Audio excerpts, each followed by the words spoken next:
ভিডিওটা দেখে আসলে কি বলবো, মানে ভাষা খুঁজে পাচ্ছি না। বাংলাদেশের প্রশাসন এবং আঞ্চলিক যে নেতাগুলা আছে, চামচামার্কা নেতাগুলা, ওরা কোন পর্যায়ে চলে গেছে এই ভিডিওটার সারমর্মটা শুনলে বুঝতে পারবেন। ছেলেটার নাম হচ্ছে মানিক, লালমনিরহাট উপজেলায় বাড়ি। তো তার বাসা থেকে একটা ল্যাপটপ, একটা আইফোন এবং নগদ 28,000 টাকা চুরি হয়ে যায়।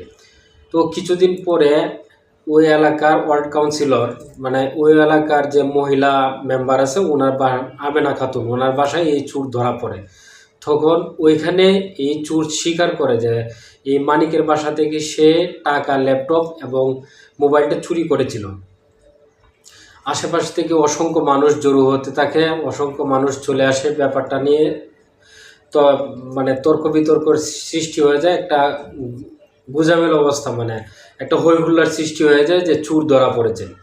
তো এখানে পুলিশ আছে রুহুল আমিন, বিড অফিসার রুহুল আমিন নামে যে পুলিশ অফিসার, ওনার নেতৃত্বাধীন কিছু পুলিশ এসে এই চোরকে গ্রেপ্তার করে এবং মানিককে বলে যে মানিক, চোর স্বীকার করেছে তোমার কাছ থেকে টাকা নিয়েছে এবং ল্যাপটপ এটা সে নিয়েছে, চলো আমরা এটার একটা বিহিত করি, মানে কোনো একটা পর্যায়ে নিয়ে যায় যেন এটা সমাধান করি। তখন মানিক বলল কিভাবে সমাধান করবেন? বিড অফিসার বলল যে আমরা এলাকার নেতাদেরকে নিয়ে এবং চোরের সাব্যস্ত অনুযায়ী চোরের মাধ্যমে 24 ঘন্টার মধ্যে 2,20,000 বা সামথিং টাকা তোমাকে নিয়ে দিব। তা এটাই হচ্ছে সমাধান। তো ছেলে বললো আচ্ছা ঠিক আছে, আপনারা যদি এভাবে সমাধান করেন, আপনারা যেটা ভালো মনে করেন সেটাই করেন। তো 24 ঘন্টা পেরিয়ে যায়, এর মধ্যে কিন্তু পুলিশের পক্ষ থেকে বা এলাকার নেতা যারা আছে তাদের পক্ষ থেকে কোনো রকম মানে টাকার যে জরিমানা দেওয়ার কথা বা ছেলেকে ক্ষতিপূরণ দেওয়ার কথা মানিককে, সেটা এখনো দেওয়া হচ্ছে না।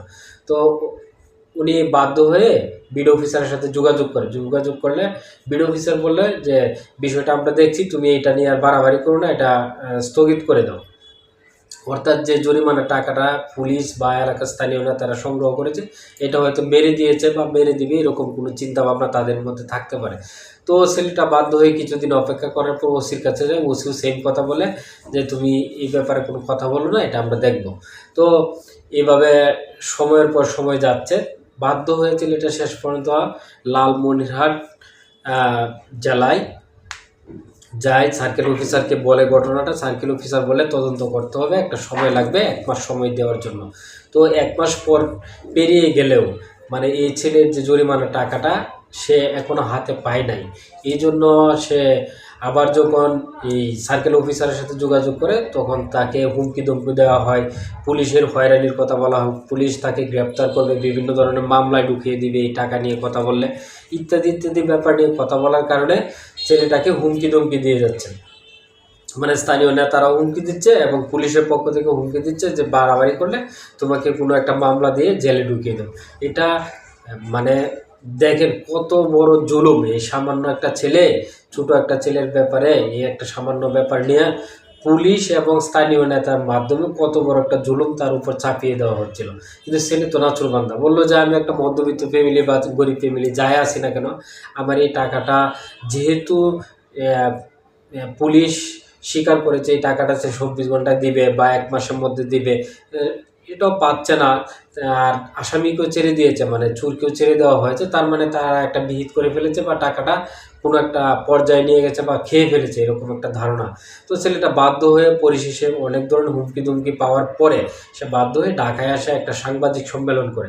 এই সাংবাদিক সম্মেলনে এসে বলে যে এই ঘটনা দেখেন, আমি একটা ছোট মানুষ, আমার এই টাকাটা হারানো গিয়েছে, ল্যাপটপ হারানো গিয়েছে, মোবাইল সহ চোর ধরা পড়েছে, চোরের কাছ থেকে টাকা নেওয়া হয়েছে হয়তো বা, কিন্তু টাকাটা এখন আমার হাতে দেওয়া হয় নাই বা জরিমানাটা আমি এখনো পাই নাই, হয়তো বা তারা খেয়ে ফেলেছে। উল্টো আমি এটা নিয়ে কথা বলার কারণে আমাকে কি করছে, ওরা মরার ভয় দেখাচ্ছে, পুলিশের ভয় দেখাচ্ছে, মেরে ফেলার ভয় দেখাচ্ছে। আচ্ছা বুঝেন কি একটা অবস্থা, যেখানে পুলিশ অগ্রণী ভূমিকা পালন করে চোরের কাছ থেকে বিভিন্ন ধরনের মালামাল উদ্ধার করে, চুরি হয়ে যাওয়া মালামাল উদ্ধার করে বা চোরকে শাস্তি দেওয়ার জন্য বিভিন্ন পদক্ষেপ গ্রহণ করার কথা, সেখানে পুলিশ নিজে উপস্থিত থেকে নিজের হস্তক্ষেপে একটা দুর্নীতি করে যাচ্ছে এলাকার স্থানীয় ছেলেফেলা নেতাগুলাকে নিয়ে। সমাজটাকে অধঃপতন করার জন্য বা সমাজটাকে নষ্ট করার জন্য আমাদের সমাজে দেখবেন প্রতিনিয়ত কিছু চেলাপেলা আছে। চেলাপেলা মানে চামচা নেতা, ঠিক আছে? চামচা নেতাগুলা হচ্ছে পুলিশের এসআই বা ওসি,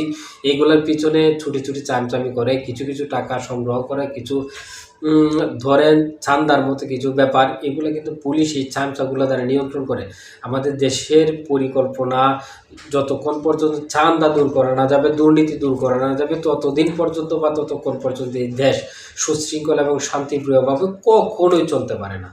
আগে প্রশাসনের দিক থেকে হোক বা সামাজিক দিক থেকে হোক, এই ধরনের ঘটনাগুলোকে সমাজ থেকে বা প্রশাসন থেকে বা রাষ্ট্রীয় অবস্থান থেকে দুর্নীতিগুলোকে রিমুভ যতক্ষণ পর্যন্ত করা না যাচ্ছে, ততক্ষণ পর্যন্ত কিন্তু আমরা সুষ্ঠু বাংলাদেশ বা প্রত্যাশিত যে বাংলাদেশের জন্য 24শে গণঅভ্যুত্থান হয়েছে বা বিভিন্ন ধরনের আন্দোলন অব্যাহত রয়েছে বা চলছে, জেনজির যে অধ্যবসায় সাধনা বা প্রচেষ্টা চলে যাচ্ছে, এইগুলো কখনোই পরিকল্পিতভাবে সুষ্ঠুভাবে সমাজকে সুন্দর করার জন্য, রাষ্ট্র বা সংস্কৃতিকে সুন্দর করার জন্য কাজে লাগানো সম্ভব হবে না।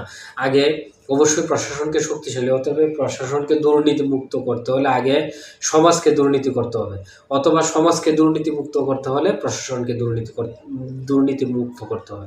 ধন্যবাদ সবাইকে। আসসালামু আলাইকুম।